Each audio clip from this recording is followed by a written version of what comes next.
हाय सो आज की इस वीडियो में हम बात करेंगे मैकेनिकल प्रॉपर्टीज ऑफ फ्लूइड्स के बोर्ड एग्जाम्स के questions, important topics, guidance and सब बोर्ड एग्जाम्स के पर्सपेक्टिव से हम आज चीजों को डिस्कस करेंगे। सब क्वेश्चन वाइज हम चीजों को डिस्कस करेंगे।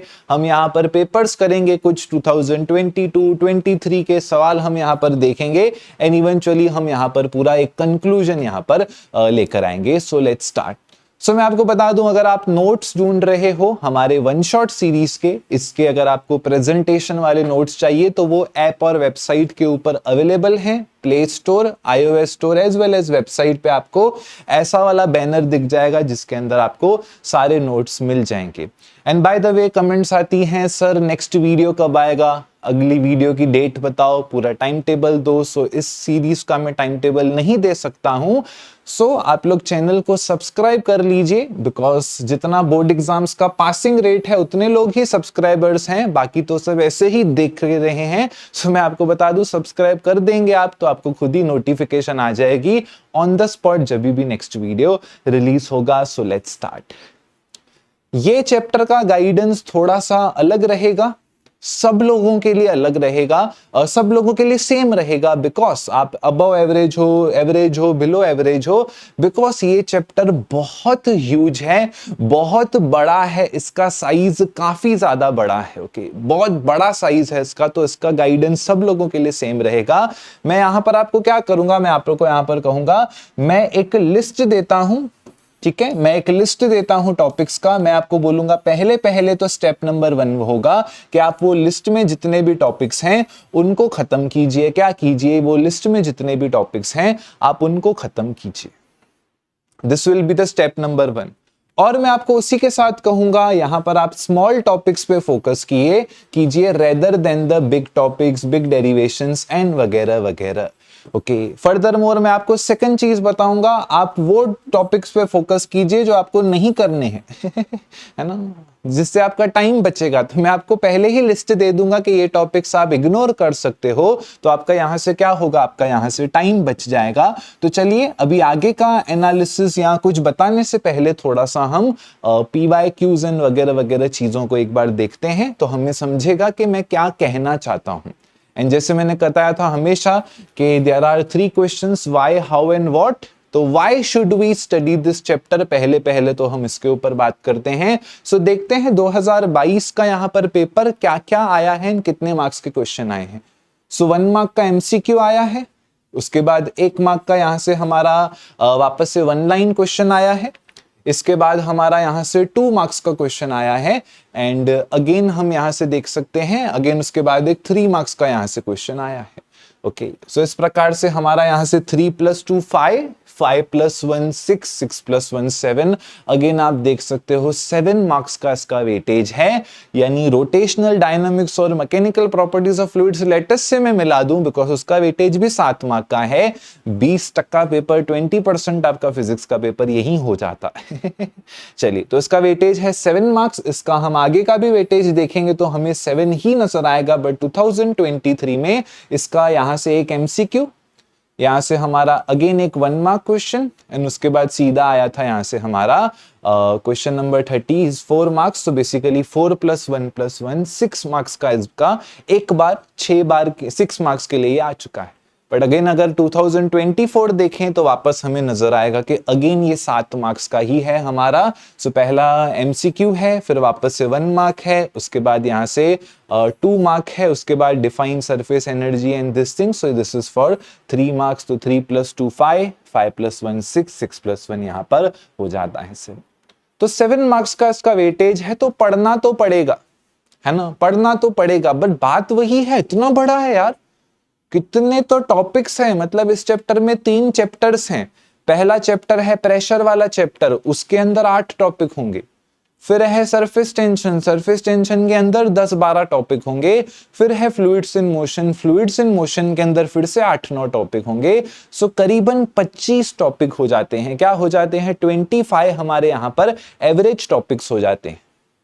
अभी पहले थोड़ा सा पीवाईक्यूज देखते हैं तो हमको पता चलेगा कि कैसे एग्जाम में सवाल पूछे गए हैं। फिर जो मैंने यहाँ पर एक लिस्ट बनाई है, सो फिर मैं आपको उस लिस्ट का एक्सप्लेनेशन यहाँ पर दूंगा। जो मेरी लिस्ट है, अच्छा बाद में रखी है मैंने, सो हमारी लिस्ट के बारे में हम बात करेंगे। सो यहाँ पर मैंने बिंदास ऐसा लिखा है कि आप ये टॉपिक्स इग्नोर कर सकते हो, है ना। तो ऐसे सब चीजें मैंने बनाई है, तो इसके ऊपर हम चर्चा करेंगे पीवाईक्यूज के बाद, बिकॉज तभी आपको थोड़ा वैलिडेशन एंड क्रेडिबिलिटी लगेगी उस लिस्ट की। So let's start. चलिए, सो यहाँ पर क्या दिया है, पहला MCQ, liquid rises in a glass capillary tube of height, so मुझे H1 दिया है। चलिए, if another glass capillary tube having radius half, तो अगर पहली वाली का रेडियस R1 है, सो दूसरी वाली का रेडियस है यहाँ पर पहले वाली का आधा, हाइट बताना है।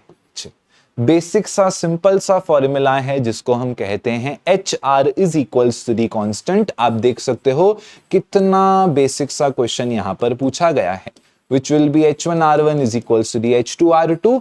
तीन चीजें हमें पता है, एक चीज यहां से हमें निकालनी है। चलो, तो I will label it as easy, आसान सा एमसीक्यू था। चलिए, state the formula for the critical velocity in terms of Reynolds number. So critical velocity का फॉर्मूला बताना है हमें रेनॉल्ड्स नंबर के टर्म्स में। तो जितनी क्रिटिकल वेलोसिटी ज्यादा होती है ना, क्रिटिकल वेलोसिटी के अगर फ्लूइड अंदर है तो स्ट्रीमलाइन मोशन, क्रिटिकल वेलोसिटी से फ्लूइड ज्यादा है, अगर वेलोसिटी क्रॉस कर दिया तो टर्बुलेंट हो जाता है। So critical velocity is directly proportional to Reynolds number. मैं पाइप में पानी डाल रहा हूं, पाइप का डायमीटर बहुत छोटा है, पानी जुप करके निकल जाएगा, डायमीटर कम वेलोसिटी ज्यादा। मैं ऐसा बड़ा सा कंटेनर है उसमें पानी भर रहा हूं, टाइम लग जाएगा, डायमीटर ज्यादा वेलोसिटी कम, यानी वेलोसिटी और डायमीटर इनवर्सली प्रोपोर्शनल। उसी प्रकार से मेरी लिक्विड की डेंसिटी ज्यादा है, पाइन का पाइप तो छोटा ही लिया है बट हनी फ्लो कराने की कोशिश कर रहा हूं, डेंसिटी ज्यादा है, सो वेलोसिटी यहां पर कम होगी। एंड ऊपर फिर आ जाता है कांस्टेंट, है ना, कोएफिशिएंट ऑफ विस्कोसिटी। चलिए, हो गया स्टेट द फॉर्मूला। तो जब भी स्टेट द फॉर्मूला गिवन हो तो हमें ऐसे समझाना पड़ता है, where R is equals to the Reynolds number, eta is equals to the coefficient of viscosity, d diameter of tube, rho density of the liquid। so 1 mark का question है, बढ़िया सा सिंपल। सो मेरे हिसाब से दोनों छोटे छोटे क्वेश्चंस हैं, पहली बात, और 1 मार्क के हैं और काफी ज्यादा यहाँ पर आसान है। 8 ड्रॉपलेट्स हैं पानी के, हर एक का रेडियस है 0.2 मिलीमीटर, कोएलाइज कर रहे हैं to form a single drop.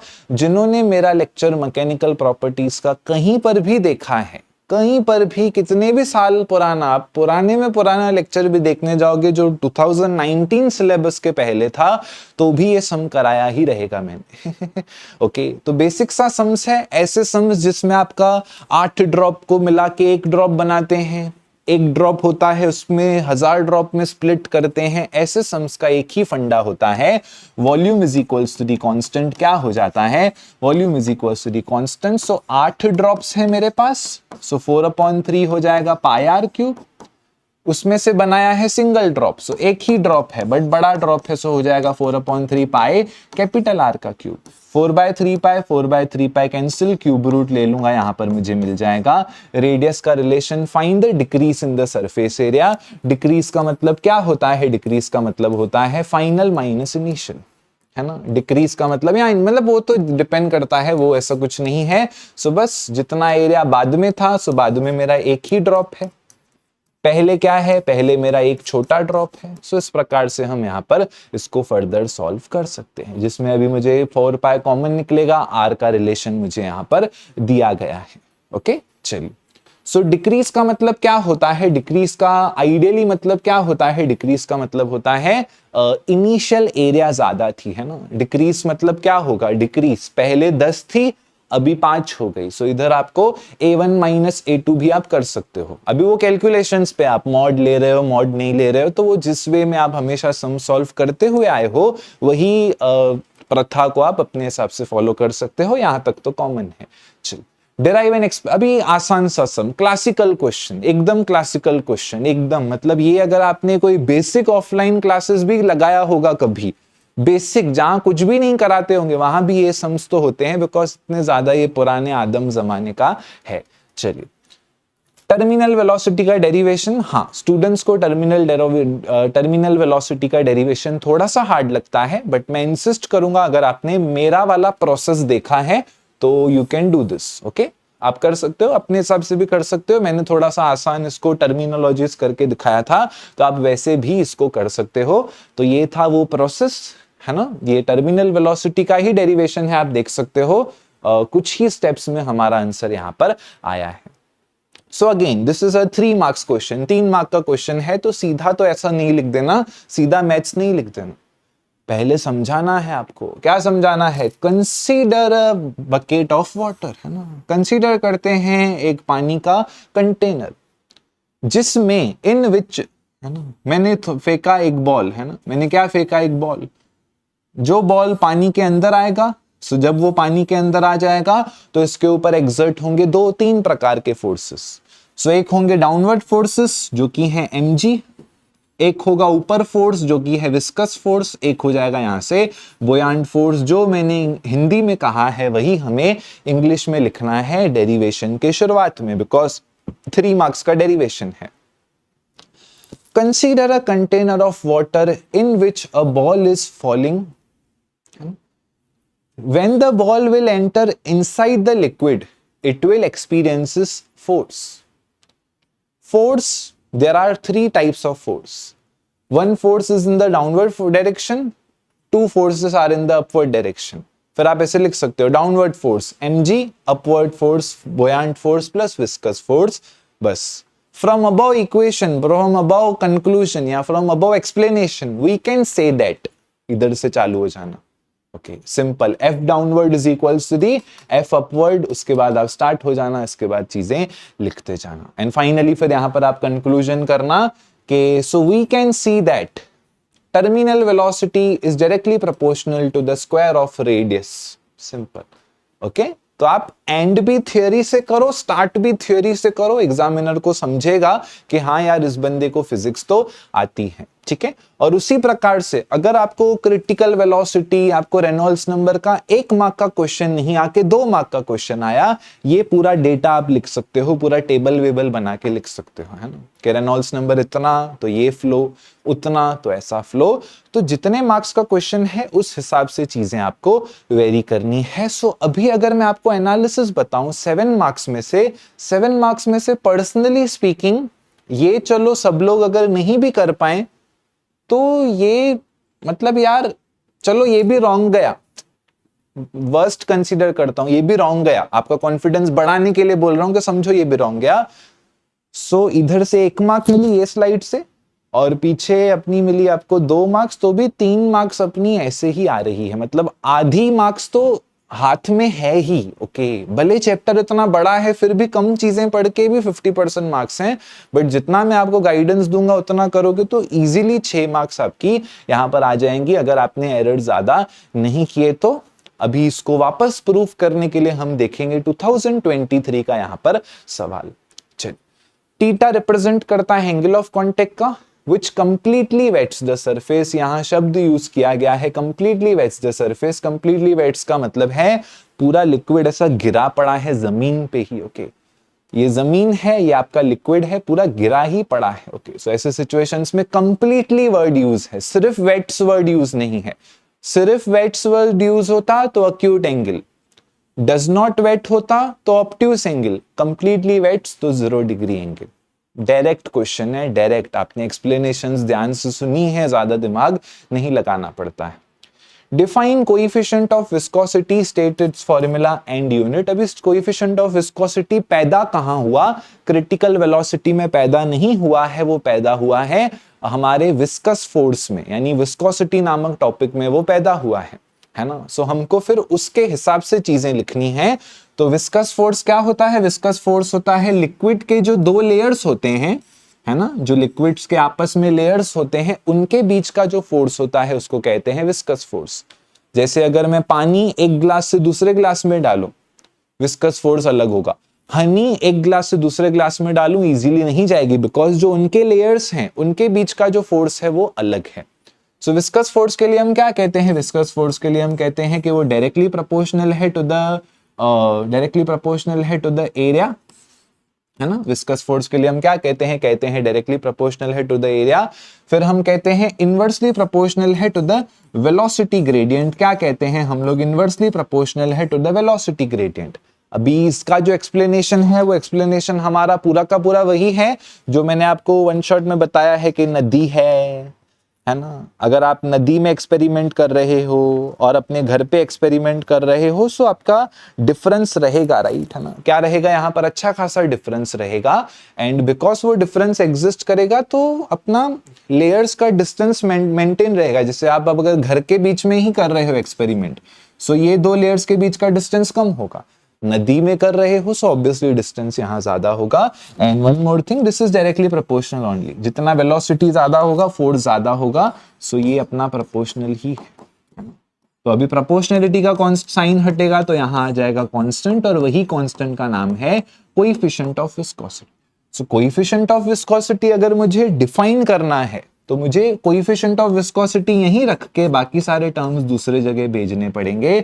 So basically मुझे यहाँ क्या बचेगा? मुझे बचेगा अपना एफ, है ना, और साथ में क्या बचेगा? साथ में बचेगा डिवाइडेड बाय मेरा ये, है ना। तो अभी इसको डिफाइन करने का फिजिक्स में तरीका कैसा होता है?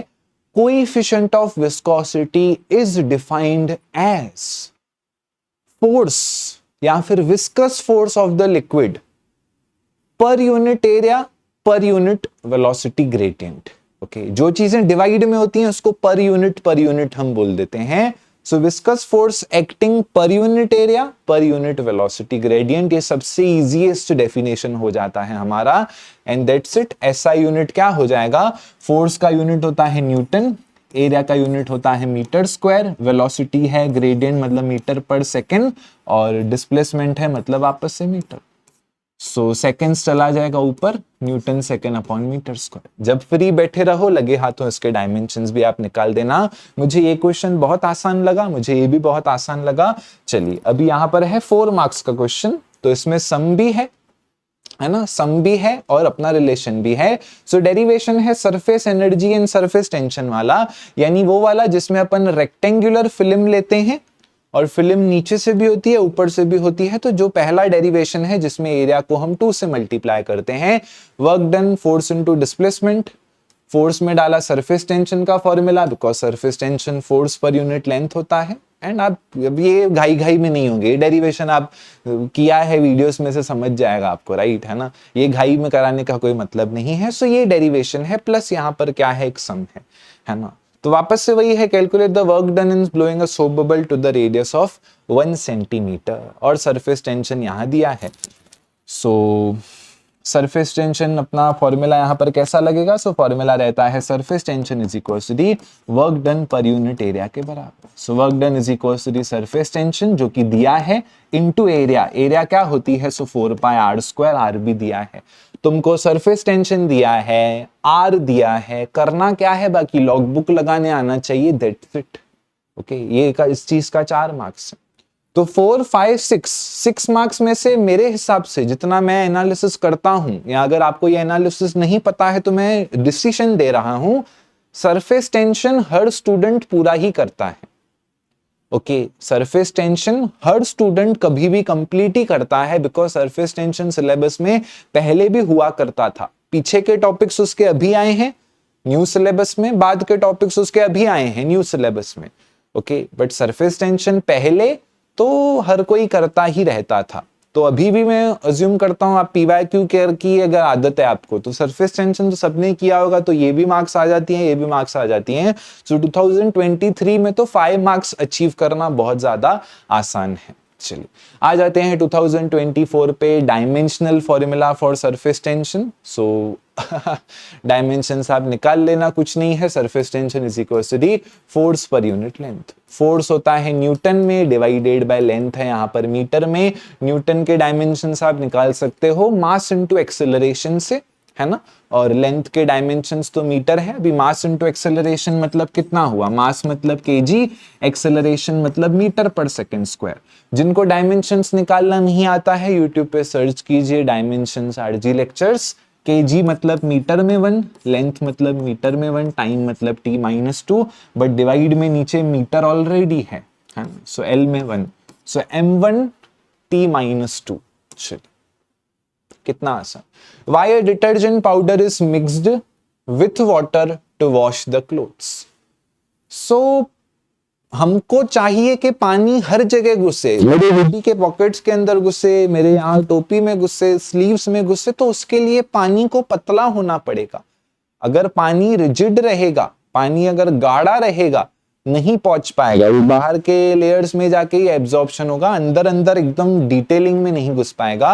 तो जब हम डिटर्जेंट को मिक्स करते हैं तो पानी का सरफेस टेंशन कम होता है, जिससे वो पतला हो जाता है। पतला हो गया तो घुस गया। तो इसी को जैसे मैं आपको ट्रांसलेट करके बताता हूं, उसी प्रकार से आपको लिखना है। उसके बाद कोएफिशिएंट ऑफ विस्कोसिटी पे ही सम है, सारा डेटा आपको दिया गया है। So coefficient of viscosity is equal to force upon में area d v by d x. Again वही है, आपको कैलकुलेशन करने आता है तो इसमें कोई भी प्रॉब्लम आने वाली यहां पर नहीं है ना। फोर्स दिया है, हाँ जी दिया है, बरोबर। और सम्स में यहां नहीं कराऊंगा, हाँ सम्स कराया तो हम अलग रास्ते पे आ जाएंगे, है ना, फिर वो अलग रास्ता हो जाएगा। हम पढ़ेंगे सब चीज। सम्स ऐसी चीज है, आपने साल भर की है, यू कैन डू इट। आपने नहीं की है तो लास्ट मोमेंट पे आपको वैसे भी मुश्किलें आएंगी, ओके, वैसे भी। तो आपको ज्यादा नहीं सोचना है, आपको बस वही सोचना है कि मैं जितना बेस्ट कर सकता हूं कैलकुलेशन को बेस्ट करूं, ओके। और चीजें होती हैं आसान, अगर आपको चाहिए मैं एक सम ऐसे ही करके दिखा सकता हूं। चलो, फोर्स कितना है, फोर्स है यहाँ 0.5 के बराबर। चलो, एरिया कितनी है, सो एरिया दी गई है मुझे यहाँ पर 10⁻² के बराबर। चलिए, वेलोसिटी कितना है, वेलोसिटी है 3 × 10⁻² के बराबर। डिस्प्लेसमेंट कितना है, सो डिस्प्लेसमेंट। और जब भी डेटा समझ में नहीं आए कि यार क्या दिया है सर, मुझे समझ में ही नहीं आता है यूनिट्स देखने का, यहां पर एक ही क्वांटिटी है जिसका यूनिट मीटर होगा, तो मुझे वही समझ गया कि वो मुझे सीधा एरिया ही यहां पर दिया गया है। सो एरिया है यहाँ पे 0.5 × 10⁻³ के बराबर।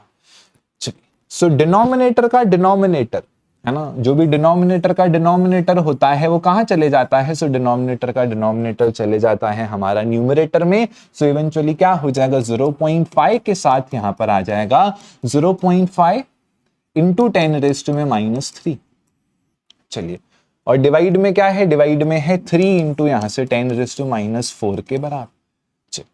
सो अभी मैं यहां से क्या कर सकता हूं, पॉइंट निकाल दूं। सो नीचे आ जाएंगे 10⁻², है ना। 5 5 होता है 25 डिवाइडेड बाय 3 इंटू हो जाएगा 10⁻³ प्लस 4 -2। सो 4 -2 अगर मैं करता हूं तो मुझे 2 मिलेगा, 2 -3 अगर मैं करता हूं तो मुझे -1 मिलेगा। सो हो जाएगा 25 डिवाइडेड बाय 3 इंटू 10⁻⁻1 के बराबर। 3 8 होता है 24, है ना। 3 8 कितना होता है भाई, 8 होता है 24। 1 डालूंगा, पॉइंट डाल के 0, 3 3 हो जाएगा 9। इसके बाद recurring, so 8.33 into 10⁻⁻1 which is 0.833 पर यूनिट्स डालने हैं, राइट। यूनिट्स क्या है, इसके यूनिट्स हैं, हमने अभी अभी देखे, न्यूटन सेकेंड, है ना। यूनिट्स क्या आया था, यूनिट्स आया था न्यूटन सेकेंड अपॉन में मीटर स्क्वायर। सो यहां से हो जाएगा न्यूटन सेकेंड अपॉन में मीटर स्क्वायर। चलो, तो मैंने सडनली कर दिया, बट ठीक है, कोई बात नहीं। चलो, define surface energy of the liquid. Surface energy क्या होती है, सो सरफेस टेंशन क्या होता है, सरफेस टेंशन होता है हमारा work done per unit area. पर काम कब करेंगे, काम तब करेंगे जब एनर्जी होगी। So work done is equal to हो जाता है सरफेस एनर्जी के बराबर अपॉन में एरिया। सो सरफेस एनर्जी क्या हो जाएगी, सरफेस एनर्जी को दो तरीकों से समझा सकते हैं। एक तो हम समझा सकते हैं सरफेस पे, on the surface molecules exert या molecules have potential energy. Because of that potential energy, they exert forces on each other. And because of that, they feel stretched. वो stretched membrane के तरह act होते हैं. So उससे related जो energy है वो है surface energy.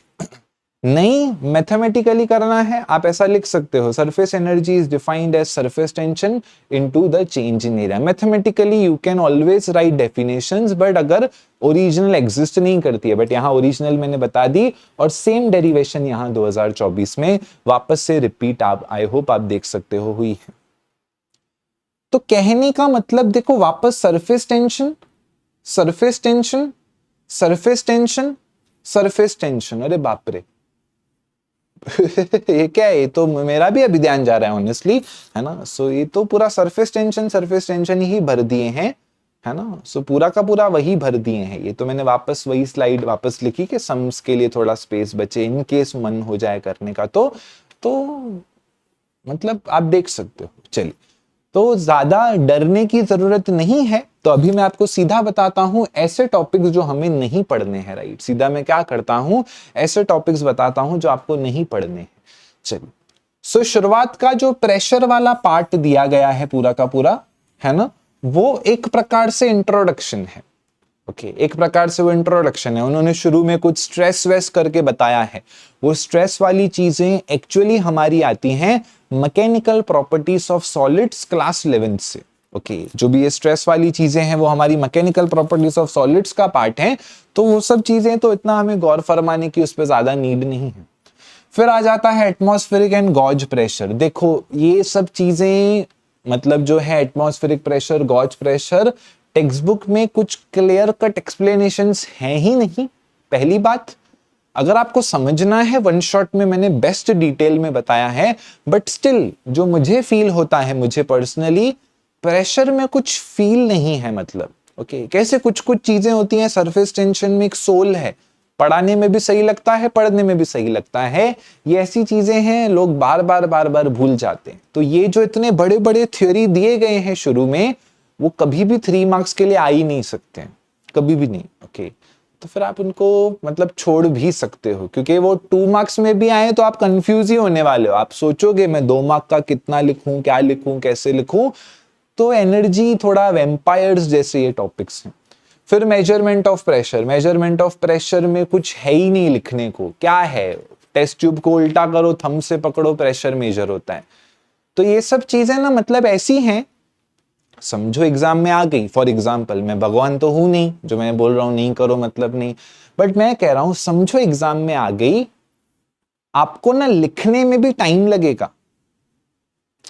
समय निकलते जा रहा है, समय नहीं रुकेगा आपके लिए, और आपने चालू कर दिया लिखना। आपने फर्स्ट पॉइंट लिखी, सेकंड पॉइंट लिखी, थर्ड पॉइंट लिखी। अभी आप आगे सोचोगे मैं क्या लिखूं। प्रेशर का तो मैंने बता दिया कि बैरोमीटर में मर्क्यूरी भरा, उल्टा किया, जितना गैप आया वो प्रेशर है, HROG। आगे क्या लिखोगे है ना। तो वो अनवांटेड आप टाइम वेस्ट करोगे, अपनी भाषा में बना के एक्टिव पैसिव वॉइस करोगे वही चीज को 3 बार, बट आपको लगेगा आपका आंसर हो गया, बट वो ना टाइम डबल चले गया उसमें। ओके, चलिए, एंगल ऑफ कांटेक्ट के 4 डायग्राम्स, जो बड़े बड़े 4 डायग्राम्स हैं, बिकॉज वो समझाए नहीं जा सकते हैं उतने अप्रोप्रिएटली। ओके, तो वो आप चाहो कर सकते हो, बट अगेन वही है, you won at what cost समझाने का वो प्रयास कर रहा हूं। चलिए, और ये भी एक डायग्राम्स मैंने बताए हैं जिसमें अपन उंगली रूल लगाते हैं। मैंने वन शॉट में उंगली रूल करके सिखाया है। Again not a good topic to write, इसमें मार्क्स नहीं मिलेंगे। चलिए, और बर्नौलीज का पूरा डेरिवेशन आप बिंदास छोड़ दो। समझो मैं अज्यूम करता हूं 4 मार्क्स के लिए बर्नौली का डेरिवेशन आया, ठीक है, पॉजिटिव नोट कि तुम नहीं करके गए और बर्नौली का 4 मार्क का डेरिवेशन है। एक एग्जांपल, आप बोलोगे सर उल्टा क्यों बोल रहे हो, समझो बर्नौली का डेरिवेशन करने में ना 8 मार्क्स जितना टाइम चले जाएगा। ओके, समझ रहे हो क्या लॉजिक। बर्नौलीज का जो डेरिवेशन है आपको 10 से 12 मिनट लगेंगे भाई लिखने में। कितना बड़ा डेरिवेशन है वो। पहले पूरा वर्क डन निकालो, फिर पूरा काइनेटिक एनर्जी निकालो, फिर प्रेशर निकालो, फिर सबको ऐड करो, फिर दोनों को माइनस करो, फिर जाके मिलेगा P2 minus P1 is equals to this that. तो आप बिंदास इनको इग्नोर कर सकते हो, बिकॉज इनका कॉस्ट महंगा है। ओके, है ना, टाइम इज मनी, और ये महंगी चीजें हैं यार, महंगी। तो आप अबव एवरेज भी हो तो भले सोचना, बिकॉज ये टाइम लेंगी एग्जाम में। पढ़ने में बात नहीं है, कोई अबव एवरेज बोलेगा अरे मैं तो पढ़ सकता हूं भाई, लिखने में तो इंसान ही हो ना तुम। तो ये कॉस्टली है, महंगी है चीजें, ठीक है। चलिए, मैंने तभी कहा मेरी वन शॉट सीरीज में नहीं लाता हूं ये सब क्वेश्चंस पे मैं डिस्कस नहीं करता हूं, मैं फिजिक्स पे डिस्कस करता हूं। पर मैंने कहा ना मैं लाऊंगा तो कुछ नया लाऊंगा, है ना, ऐसी चीजें के जो नहीं करनी है है ना, एकदम यूनिक। क्योंकि पता है वो मैं स्टूडेंट रहूं मैंने भी नहीं कर पाऊं। ये बर्नौली कहाँ होगा 4 मार्क्स का इतने कम मिनट में, वो टाइम ड्रेनिंग है पूरा। ओके, और हमारे जो फिजिक्स के पेपर्स होते थे वो 100 मार्क्स के होते थे। ओके मेरे 100 मार्क्स के physics 1, physics 2, physics 3, physics 4, physics 5, physics 6, 600 marks के पेपर 7 दिन में होते थे। ओके 7 डेज में मतलब 8 दिन में, सॉरी, एक संडे आ ही जाता था। तो वो इतना प्रेशर सहा है कि भाई पता है ये चीज है, कर भी सकते हैं बट टाइम ले लेके चलिए, सो फाइनली कंक्लूजन पे आते हैं। कंक्लूजन यही है, छोटे छोटे टॉपिक्स करो। प्रेशर का formula, force per unit area है ना, tangential force per unit area, unit dimension, properties of fluids, 4 छोटी छोटी पॉइंट दी गई है। हाइड्रोस्टैटिक पैराडॉक्स आ सकता है बिकॉज डायग्राम उसका मस्त है। चलिए, पास्कल्स लॉ कुछ भी नहीं है, छोटा सा एक स्टेटमेंट है कि इनकंप्रेसिबल फ्लूइड में प्रेशर ट्रांसमिट सेम होता है। एक एग्जांपल या उसका सम एक आधा देख लेना। चलिए, adhesive cohesive force definition, surface tension definition formula, dimension, जो कि जिसमें से सरफेस टेंशन का डायमेंशन देखा आया था हमने, एंड प्रेशर का नहीं आया है अभी तक बट मुझे लग रहा है आएगा। एंगल ऑफ कॉन्टेक्ट सिर्फ डेफिनेशन है ना, सिर्फ डेफिनेशन और एग्जांपल्स एमसीक्यू के फॉर्म में आ सकते हैं। Capillary action definition, examples and sums. Okay, और इसमें सम्स कौन सा बोल रहा हूं, T = 3 RH rho G upon में 2 cos थीटा वाले यहां से sums. Streamline and turbulent flow definition, viscosity का थ्योरी, मतलब विस्कोसिटी आपको थ्योरी करके भी आ सकता है कि बस एक्सप्लेन विस्कोसिटी 3 मार्क्स, तो उसमें फिर पूरा वो लेयर्स वेयर्स सब समझा के फॉर्मूला डिराइव करना है। यही F is proportional to A and velocity gradient and वगैरह वगैरह। मस्ट डू टॉपिक्स, अभी आप अबव एवरेज हो, अबव एवरेज तो आप इस स्लाइड को भी फॉलो कर सकते हो, जिसमें से hydrostatic paradox everyone can do और वो रिपीट ही हो गया। Molecular theory of surface tension everyone can do. Capillary action again जो T = 3 RH rho, actually repeat हो गई चीजें बट वहां मैंने डेफिनेशन कही है कि तुमको डेरिवेशन का स्ट्रेंथ नहीं है, तुम डेफिनेशन कर लो। चलिए, pressure inside a bubble derivation, coefficient of viscosity तो अभी PYQ में आ गया तो आपको एनीवेज करना है। टर्मिनल वेलोसिटी PYQ में आ गया तो एनीवेज करना है यहां पर।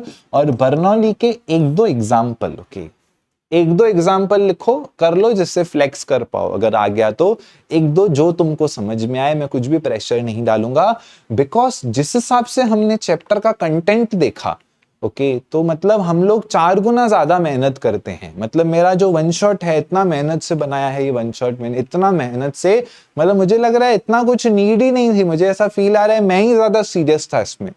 मैं कहाँ मॉडल लेके गया हूं, सब लाइव वर्किंग दिखाई है, सब चीजें की, और क्वेश्चन क्या आया है कि ये थीटा कितना है बट ठीक है, एनीवेज स्कोरिंग है, मार्क्स आ रहा है, so it is nice thing. चलिए, समाप्त करते हैं आज के चैप्टर नंबर 2 के गाइडेंस सेशन को यहीं पे।